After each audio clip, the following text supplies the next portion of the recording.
Amable auditorio de Expresión, muy buenas noches. Gracias por estar con nosotros esta noche a través de La Señal que va más.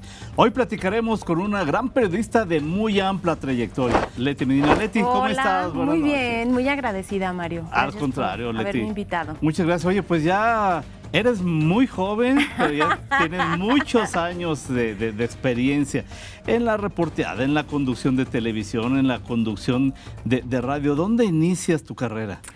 Justamente en esta casa, cuando ¿sí? Todavía era Canal 6, tenían pues las oficinas allá por López Mateos. Sí, todavía. Cuando todavía no es lo que es hoy, bueno, más bien no era lo que es hoy, cuando pues estaba estudiando, empecé haciendo mi servicio social y no sé, yo creo que casualmente mi destino era dedicarme a las noticias, aunque yo cuando estaba en la carrera me resistía. Yo decía, yo nunca voy a conducir un programa, jamás en la vida voy a estar al frente de un espacio de noticias. Y entré a noticias justamente en Canal 6.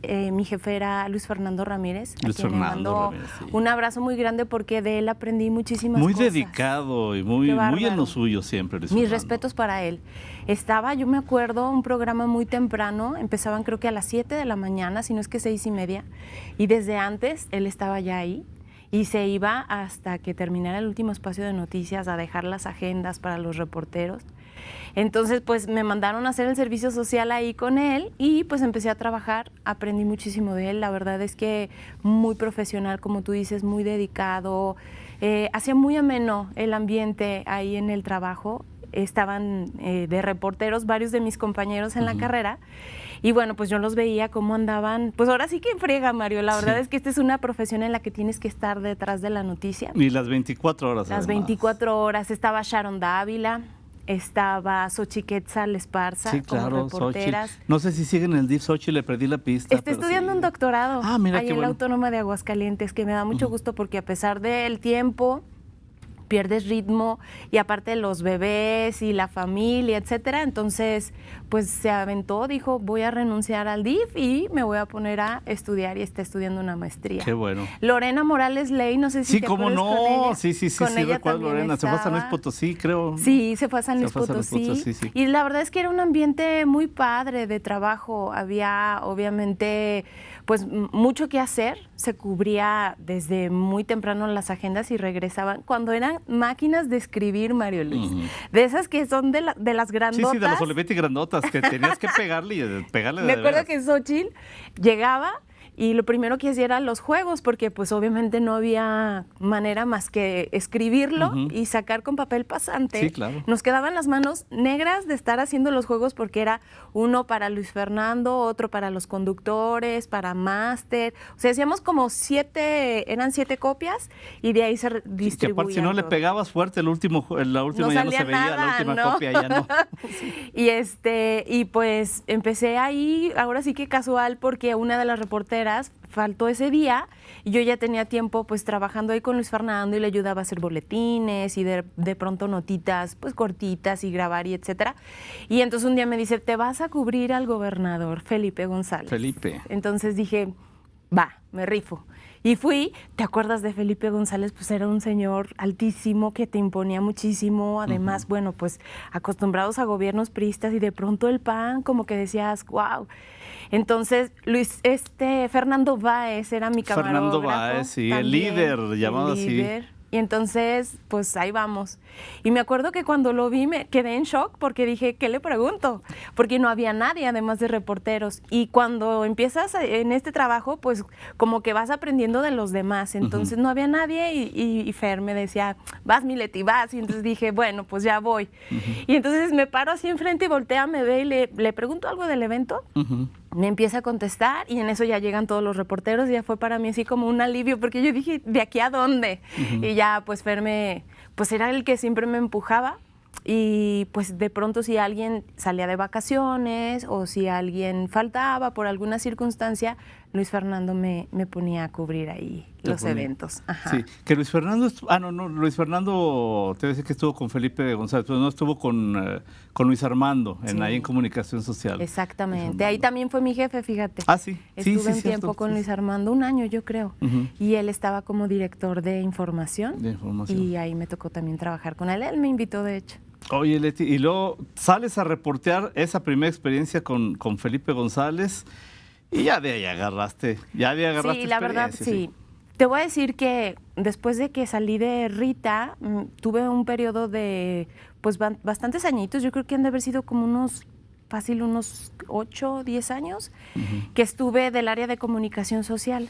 Entonces eso como que me ayudaba a entender desde todas las perspectivas, tú como reportero, pero además cuando estás en una institución, pues lo que tienes que cuidar y las formas y pues ya sabes, ¿no? Como el siempre estar atento a las necesidades de los reporteros, etcétera. Entonces estuve en comunicación social en el INEGI con Mario Granados. Con Mario Granados también, muy exigente Mario. Sí, muy exigente.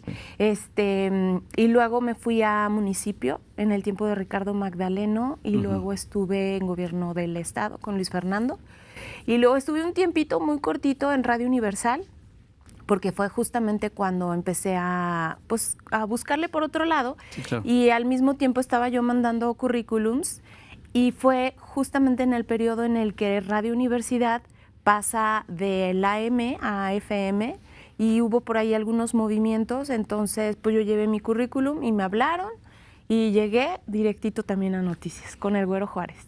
Con el Güero Juárez. Ahora, de Radio Universal, una información pues básicamente que busca más lo comercial, a comunicación social, el lado oficial, y ahora televisión y radio universitaria. Sí. ¿Cuáles son las diferencias de estos tres facetas? Fíjate que de todo aprende uno. Obviamente cuando estás en una empresa y cuando los objetivos son como muy claros, eso a mí me costaba mucho trabajo porque creo yo que dentro de todo lo que he hecho siempre he sido como más del lado institucional. Entonces me costaba mucho trabajo pasar de todas esas áreas que estuve en comunicación social o gobierno, INEGI, etcétera, de pronto como salir a buscar la nota y buscarle el lado a lo mejor como no tan positivo, decía, híjole, ¿cómo le hago? Entonces sí, de pronto fue complicado, pero te dije, o sea, estuve muy poquito tiempo, sí batallé, pero entrar a Radio Universidad fue, pues yo creo que lo mejor que me ha pasado en la vida, porque de ahí aprendí de personas como el Güero Juárez. Del grande Güero Juárez. ¿Te acuerdas esos programas que hacía con Beto Bejar? Sí, cómo no. Y esa radio universitaria que era crítica, pero que también era institucional, que era objetiva, que rompía como todos esos esquemas. Entonces para mí fue así como, wow. Y había muy poquita gente cuando yo entro, y entonces era como más periodismo de investigación, como buscarle pues las dos aristas claro. de una situación, como siempre cubrir todos los frentes, y para mí eso pues fue como sentirme como yo quería hacer periodismo, como más relajado, no tan, ¿cómo te podré decir? No tan con presiones de por medio, ¿no? Del número de notas diarias, del tienes que hacer esto, tienes que sacarle la declaración. Hay jefes que te piden la declaración sí o sí, y tú sabrás cómo le haces. Exactamente. Y acá no, o sea, me gusta mucho y creo yo que ese es uno de nuestros... Debería de ser una de nuestras principales banderas como periodistas, que yo sé que ahorita está muy complicado, sobre todo porque pues tú sabes que esta profesión, luego hay a quienes no les gusta lo que dices y entonces pues se ha convertido en una situación que puede poner en peligro hasta tu vida. Entonces, a mí me gusta y creo yo que siempre tiene uno que decirle a la gente lo que está pasando, porque si no lo haces, no hay cambios. Y si tienes tú la posibilidad desde algún medio de comunicación de visibilizar alguna situación, por lo menos visibilizarla, ya estás cumpliendo tu labor como periodista. ¿Has recibido amenazas ahora que dices que se puede estar en peligro la vida? Fíjate porque sí, de muerte no, de muerte no. Pero sí presiones para de pronto como no decir ciertos temas o no hablar de ciertos personajes, de pues decir, híjole, o sea, tengo que cuidarme, tengo que cuidar mi familia, mi chamba, o sea, son muchas cosas. Pero aún así creo que sí he podido de alguna forma expresarme, porque luego sí te llevas unos... No, siempre encuentra uno la manera, ¿no? Sí. Pero más allá de presiones, no ha ido más allá. Afortunadamente aquí en no. Aguascalientes no se Está dan esas tranquilo. cosas, ¿no? Sí, En está ese tranquilo. Obviamente, pues la política, el poder llevan pues como a veces tanto peso, sobre todo cuando hay ciertos intereses desde una empresa o que tienes que cuidar como gobierno, no sé, como el tratar de que las cosas se digan de una forma como muy sutil. A mí eso es lo que me ha pasado, como, a ver, bájale 2 rayitas de lo que estás diciendo, eso sí me ha pasado. Pero hay que decirlo. Ay, sí, hay que decirlo, creo yo. Si me permites, Leti, vamos a una pausa. Estamos en Expresión a través de la señal que va más. Continuamos. Creo que sí tenemos una responsabilidad. Entonces, solo mencioné una situación del hermano del exgobernador y pues al día siguiente me mandó a hablar mi jefe. Qué terrible que cosas tan pequeñas te lleven a una situación pues como embarazosa. Pero eso es atentar contra el periodismo, atentar contra la dignidad del periodismo. Claro. Entonces dices, pues es un reto para los medios de comunicación y para nosotros como periodistas.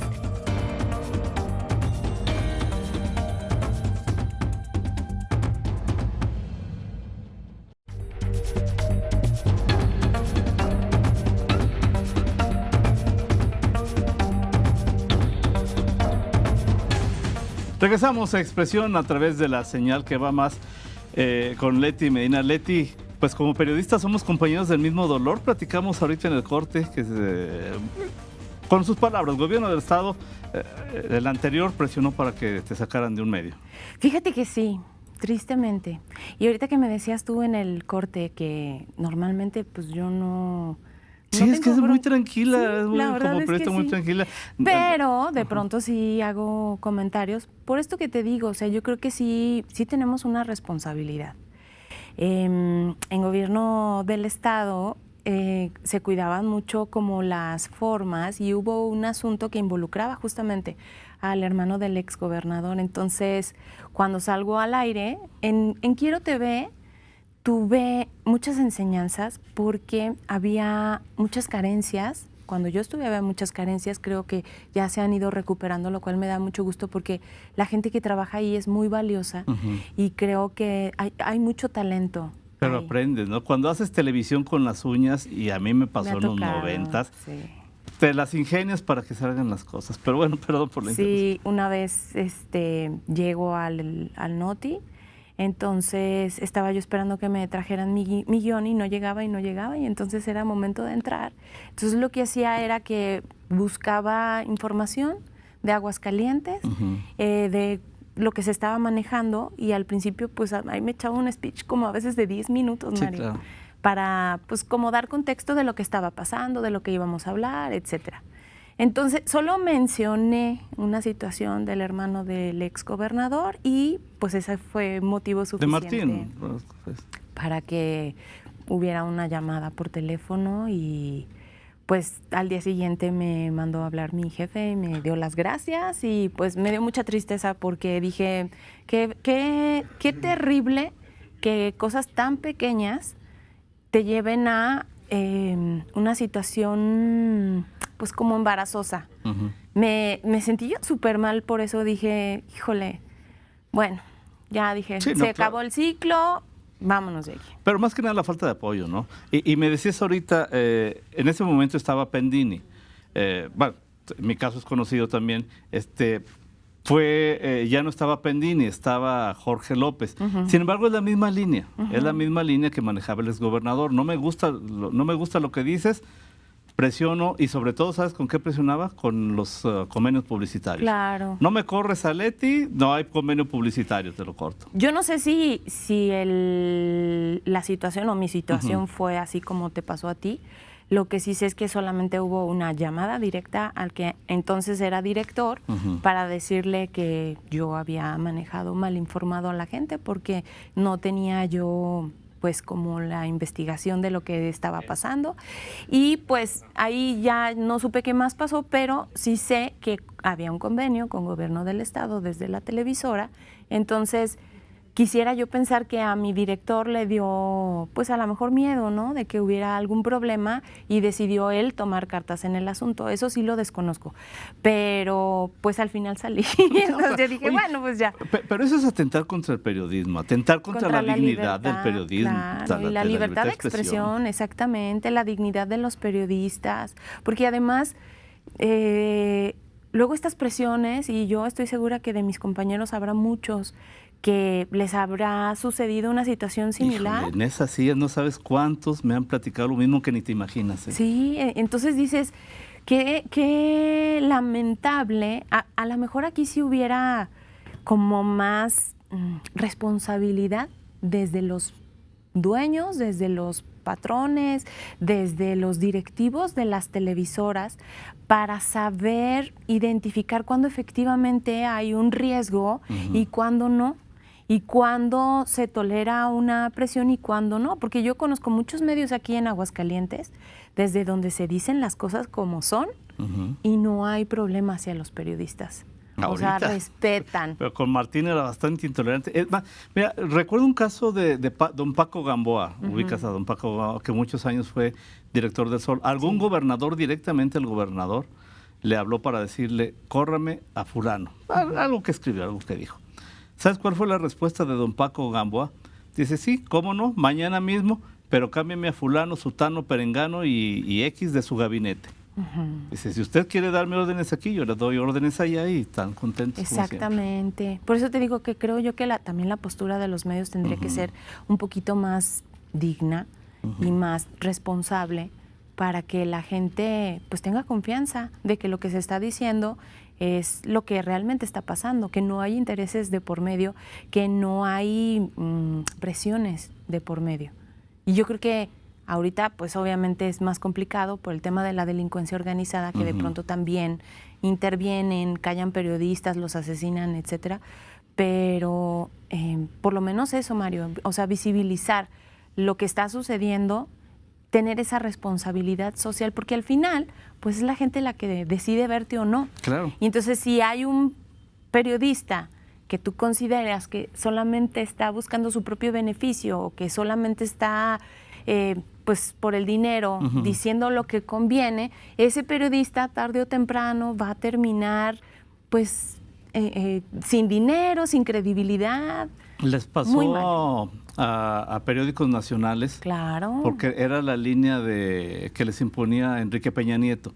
Y todos los días la nota de 8 era Enrique Peña Nieto, en muchos diarios nacionales. Exactamente. Ahora tienen una grave crisis, tienen muchos años de crisis porque perdieron credibilidad precisamente. Exactamente. Y la gente ya no confía en esos medios, por eso los dejan de comprar. De por sí, los medios de comunicación se están transformando. ¿Estás de acuerdo que ahorita pues tienes que estar en redes, tienes que buscar la forma de que la información llegue rápido, que sea veraz, que sea objetiva, y con tanta tecnología pues no te puedes quedar atrás. Entonces pienso yo que los medios tradicionales se han tenido que ajustar, muchos desaparecerán. Sé la situación, por ejemplo, de los periódicos aquí en Aguascalientes. Muy grave, sí. Que han tenido que recortar personal, que han tenido que reestructurar hasta incluso el periódico, de dejar de salir algunos días, de ya no publicar pues cierta información, pues porque no les deja. Entonces es irse transformando a las necesidades de la gente y con todo lo que abarca pues las cuestiones de tecnología y de redes sociales. Hacia dónde va el periodismo, Leti. Antes, como tú dices, íbamos, buscábamos la nota y demás. Todavía lo seguimos haciendo, pero hoy cada persona con un celular se convierte en un reportero potencial. Exactamente. Fíjate hasta dónde vamos a llegar, porque además, pues, la inteligencia artificial, Mario, yo escucho comentarios, por ejemplo, ahorita que estoy en la Autónoma, de los chavos que dicen, pues que a lo mejor ya no vamos a necesitar un conductor, o sea, lo podemos fabricar, podemos hacer que a través de la inteligencia artificial se puedan, pues, como informar las personas, que haya espacios de noticias utilizando la tecnología. Y digo, híjole, ¿dónde vamos Radio a Fórmula terminar? ya tiene una conductora virtual, ¿eh? Exacto. Radio Grupo creo que también, ¿no? La tenía, no sé si la seguirá teniendo. Sí. También ya tienen una conductora virtual, entonces dices, pues es un reto para los medios de comunicación y para nosotros como periodistas. Yo me acuerdo cuando estábamos reporteando, Mario, que llegábamos al evento, entrevistábamos a toda la gente y era córrele. Y era llegar a escribir las notas en FA para entregarlas porque el espacio de noticias salía a las 2:30. Sí, claro. Y entonces era hacer o sea, ya traer la idea de lo o sea, de lo que vas a escribir, irle pensando en el camino y llegar y ponerte y recordar más o menos. Cuando yo estaba en Rita, pues eran las caseteras. Las 3/4, se editaba en 3/4, sí. Me acuerdo que, pues, de los camarógrafos, cuando me tocó conducir los debates, moderar los debates, vi a uno, Angelito. Él estaba conmigo y él era mi camarógrafo junto con otra persona y se iban cargando la casetera, uno de asistente y el otro con tremenda cámara, pues grabando el evento, ¿no? Entonces era llegar y buscar en las caseteras los audios y luego ya mandarlos al máster y pues con cassettes. Con cassettes, era la cámara, la casetera, 50 metros de cable porque no había micrófonos inalámbricos, También. las lámparas. Sí. Era periodismo en serio, rudo. Era periodismo rudo. Como dices tú, ahorita ya con un celular, de ahí sacas la imagen de buena calidad, el audio de buena calidad, lo puedes incluso ahí en el momento grabarte una entradita y mandar la nota. O sea, ya ahorita la tecnología permite todas esas cosas. Y esta permisividad de la tecnología no da pie a que cualquier persona quiera manipular. Digo, porque quienes somos periodistas sabemos que hay que mantener una línea de objetividad, pero hay quienes luego publican cada tontería. Sí, ahora con tanto youtuber. Además. Que además no tienen la información pues real, o que su información es de acuerdo a su opinión y que la gente lo sigue y que la gente les cree y que la gente está aportando económicamente. Ahorita un youtuber, Mario, gana lo que tú quieras.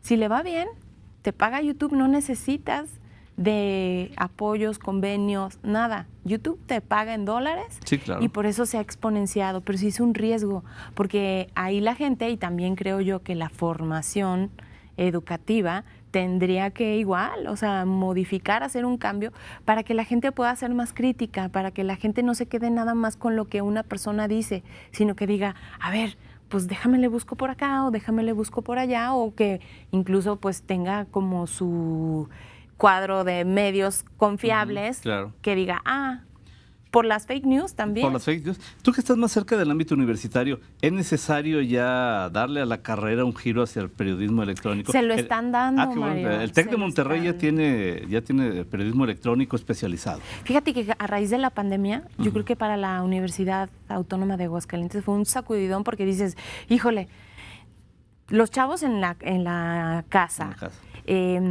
Pues como que los maestros se les complicaba de pronto como la tecnología. Había materias que eran muy prácticas y que tuvieron que ingeniárselas para seguir impartiendo la cátedra y que los chavos pues le echaran ganas. Hay una afectación enorme con las generaciones que estuvieron estudiando durante estos años de pandemia, porque ahora que escucho a los maestros, que se ha venido como reestructurando el plan de estudios, que se adquirió equipo, que ya hay pantallas, que muchas de las clases siguen siendo virtuales, que se compaginaron, que hicieron que los chavos pues como que otra vez dijeran, bueno, pues ya no es nada más el maestro hablando, ¿no? Ya el maestro tiene apoyo con tecnología y además tienes que utilizar tu celular y además tienes que investigar ahí mismo con tu celular. Todos los chavos llevan su computadora o su laptop o su iPad o su tablet, sí, y los que no tienen, la universidad se los facilita, o sea, ya están inmersos en todo ese proceso y los programas de estudio también se están modificando para que estas nuevas generaciones se vayan adaptando justo a lo que estamos viviendo, Mario. Llegó el siglo XXI. Llegó el siglo XXI. Leti, pues no sabes cómo te agradezco que hayas estado con nosotros esta noche en Expresión. Muchas gracias, un honor para mí. Al contrario, se quedan como siempre. Siempre me siento como en mi casa aquí. Muchas claro, gracias. Esta es tu casa. Y pues muchas gracias y que no sea la última vez. No, claro que no, muchísimas gracias. Y luego te llevo a radio. Ándale, ya que guste. Ya palabramos, Mario. Muchas gracias. Y gracias a usted también por haber estado con nosotros esta noche en Expresión a través de la señal que va mal. La invitación para que nos sintonicen esta misma frecuencia la próxima semana. Que pasen muy buenas noches.